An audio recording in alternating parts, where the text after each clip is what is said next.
Hello everyone, I'm currently working on a 4D renderer in Scratch. The problem with most models of the 4D world today is that we never get to actually see what it's like from the eyes of a 4D perspective. It's said to be impossible.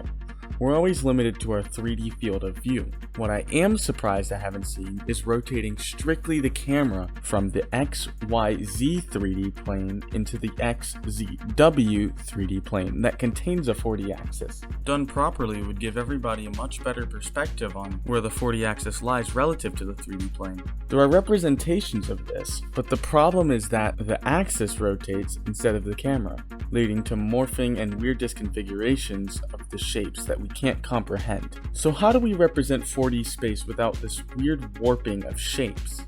Well, first, we need to know what a dimension is.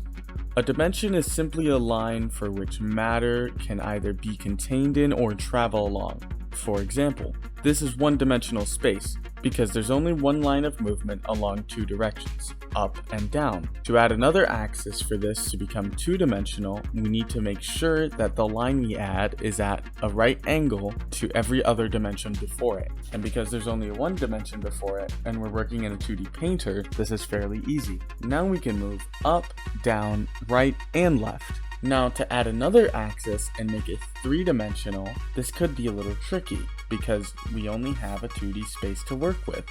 But because we're familiar with 3D, we can use this line as a representation of the axis because we know that it's perpendicular to each other dimension. Finally, we reach 4D. Where the heck do we even start? Well, honestly, it would be impossible to draw a line perpendicular to all three of these axes. So the only solution I found to this was to flatten the entire three-dimensional space, making room for another.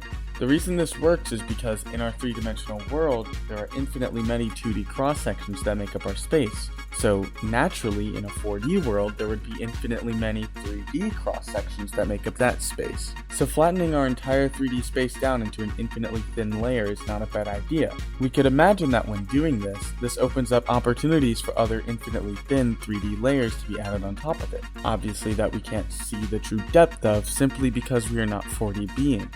So technically, what you're looking at right now is space within the fourth dimension.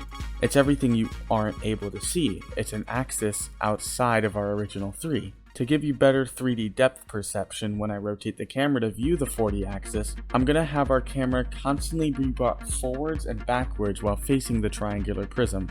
As you can see, now when I rotate the prism, we can still get the feel of depth perception and that we're still moving along the z-axis. The axis just appears to be moving away from us due to the camera rotation. So as you can see, because we're still traveling along that z-axis, the thin plane will still be getting close to us. And if we keep rotating it, we'll eventually just turn the y-axis upside down, essentially flipping our entire 3D world upside down. And yeah, that's basically it.